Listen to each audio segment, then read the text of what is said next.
എന്റെ ജീവിതം ഇല്ലാണ്ടാക്കിയത് നീയാ. നീ മാത്രം. എന്റെ ജീവിതം ഇല്ലാണ്ടാക്കിയത് നീയാ. അയ്യോ ഗാഥ, കൃഷ്ണേ നീ അവളുടെ അമ്മയെ വിളിക്ക്, വന്ന് എടുത്തോണ്ട് പോവാൻ പറ.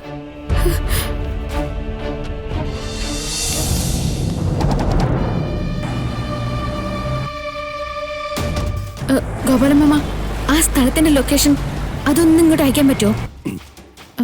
മോൾക്കുട്ടി, ഗാന്ധിയെ കൊണ്ടുപോയ അതേ സ്ഥലത്ത് തന്നെ ഗോപാലമാമന് സുനിതേച്ചിയുണ്ട്. എല്ലാവരെയും കൊല്ലാൻ അവരുടെ തീരുമാനം. അതിന് മുന്നേ നമുക്ക് അവിടെ എത്തണം. അവരെത്ര പേരുണ്ടാവുന്ന നമുക്ക് അറിയില്ലല്ലോടി. നേരിടണമെങ്കിലേ കൂടുതൽ കരുതൽ വേണം. ലൊക്കേഷൻ വന്നോ? ആ വന്നു. നീ പെട്ടെന്ന് വണ്ടി എടുത്തേ. ആ ശരി. ആ ഈ വഴി തന്നെയാ, നേരെ വിട്ടോ. ആ നേരെ തന്നെയാ. ഞാൻ നിങ്ങൾ ഉദ്ദേശിക്കുന്ന ആളല്ല. ഞാൻ നിങ്ങളുടെ ശത്രുവല്ല. അയ്യോ പറയുന്നൊന്നും മനസ്സിലാക്ക. ഞാൻ നിങ്ങളുടെ ശത്രു അല്ല. എന്റെ കയ്യിൽ നിന്ന് വിട്. എന്നെ ഒന്നും ചെയ്യല്ലേ.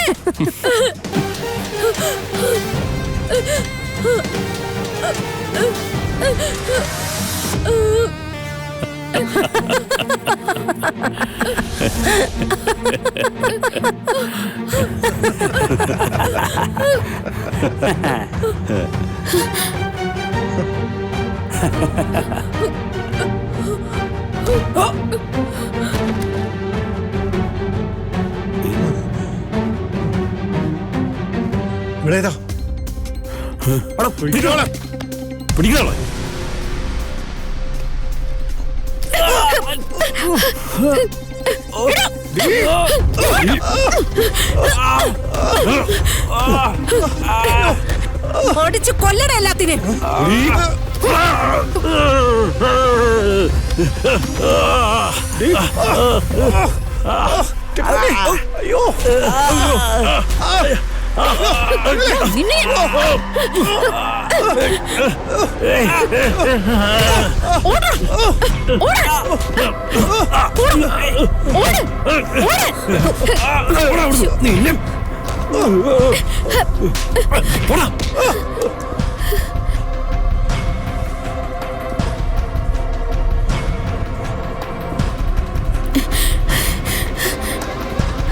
അയ്യോ ഗാഥ,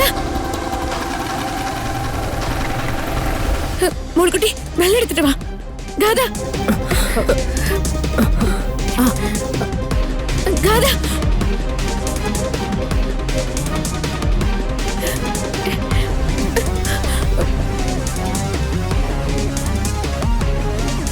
ഗാഥ, ഗാഥ കണ്ണുറക്ക്.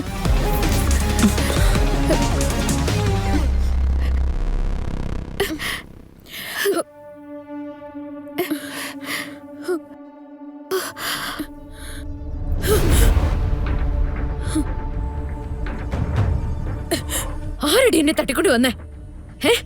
നിന്റെ ആളുകളല്ലേ? ഗാഥ, അനാവശ്യം വെറുതെ പറയരുത് കേട്ടോ. രക്ഷപ്പെട്ടത് ഭാഗ്യെന്ന് പറഞ്ഞാ മതി. ഞാൻ വിശ്വസിക്കില്ല.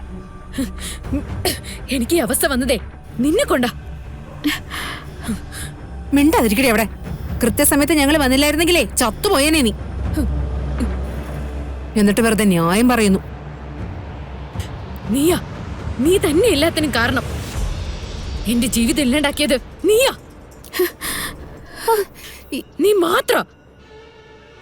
എന്റെ ജീവിതം ഇല്ലാണ്ടാക്കിയത് നീയാ. അയ്യോ ഗാഥ, കൃഷ്ണേ നീ അവളുടെ അമ്മയെ വിളിക്ക്, വന്ന് എടുത്തോണ്ട് പോവാൻ പറ.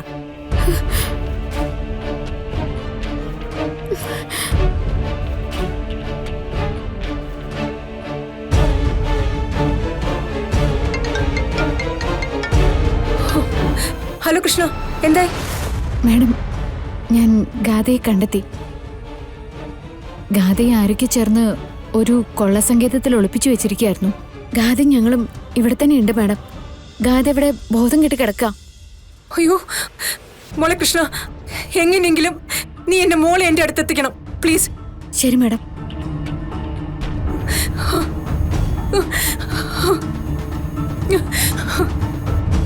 ഇവളെ അവിടെ എത്തിക്കണമെന്ന് സിത്താര മേഡം പറഞ്ഞു.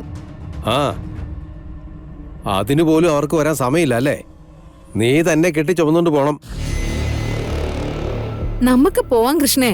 അവളുടെ മമ്മിക്ക് വേണമെങ്കിൽ വരുവോ കൊണ്ടുപോവോ എന്താന്ന് വെച്ചാ ചെയ്യട്ടെ. മോളിക്കുട്ടി, ഈ അവസ്ഥയില് നമ്മൾ അങ്ങനെ പറയുന്നൊന്നും ശരിയല്ല. നമുക്ക് ഇവളെ കൊണ്ടുപോകണം. ഇവളെ അവിടെ കൊണ്ടുപോയി ആക്കണം. നിനക്ക് ഭ്രാന്താണോ കൃഷ്ണേ? മോളിക്കുട്ടി, ഞാൻ പറയുന്നതൊന്ന് കേക്ക്. ഞാൻ മാഡത്തിനോട് വാക്ക് പറഞ്ഞുപോയി. എന്തൊക്കെ നടന്നാലും മാഡത്തിന് വാക്കു കൊടുക്കും.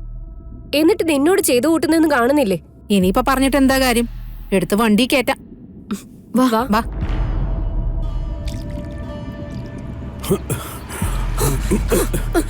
ഇങ്ങോട്ട് താടോ.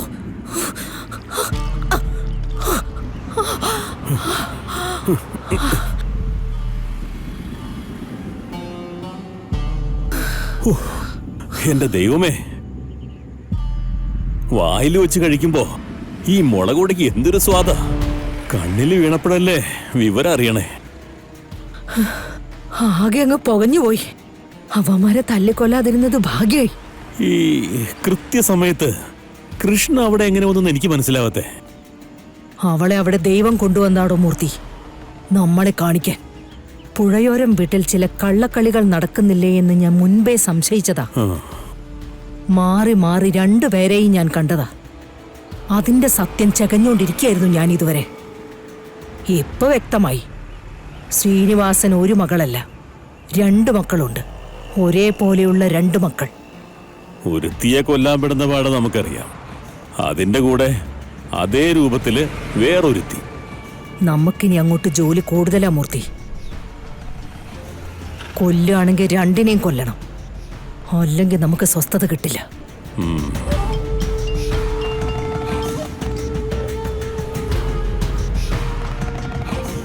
ഹലോ, സത്യവതിയല്ലേ? അതെ, നിങ്ങളാരാ? സിതാര ശ്രീനിവാസ്.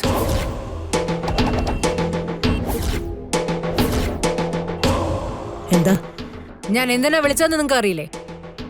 നിങ്ങൾ നിങ്ങളുടെ അനിയനും കൂടെ കൊല്ലാൻ നോക്കി എന്റെ മകളെ ഇത്രയും കാലം ഞാൻ എന്റെ നെഞ്ചിലിട്ടാ വളർത്തിയത്.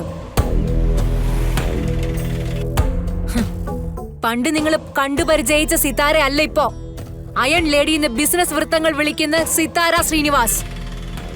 ഇന്നത്തെ എന്റെ പവർ എന്താണെന്ന് നിങ്ങൾക്ക് അറിയില്ല സത്യവതി. നിങ്ങൾ നിൽക്കുന്ന സ്ഥലത്ത് വന്ന് നിങ്ങൾ എങ്ങ് തീർക്കാനായിട്ട് ഞാൻ ഒരു ഓർഡർ കൊടുത്ത അത് നടപ്പിലാക്കാനായിട്ട് കാത്തു നിൽക്കുന്ന 100 കണക്കിന് ആൾക്കാരുണ്ട് ഇപ്പോ. നിനക്കെന്നോട് പകയോ പ്രതികാരോ തോന്നിയാലും എനിക്കതിനൊരു പ്രശ്നവുമില്ല. എന്റെ അനുജൻ പറഞ്ഞിട്ടാ ഞാനിതൊക്കെ ചെയ്യുന്നത്. നിങ്ങളുടെ അനുജനോ? ഹാ, എന്റെ അനുജൻ ശ്രീനിവാസൻ. അവനിപ്പോ ജയിലില്ല.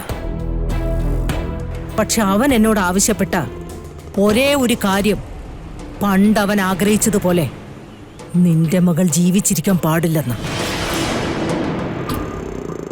ഞാനത് ചെയ്തു.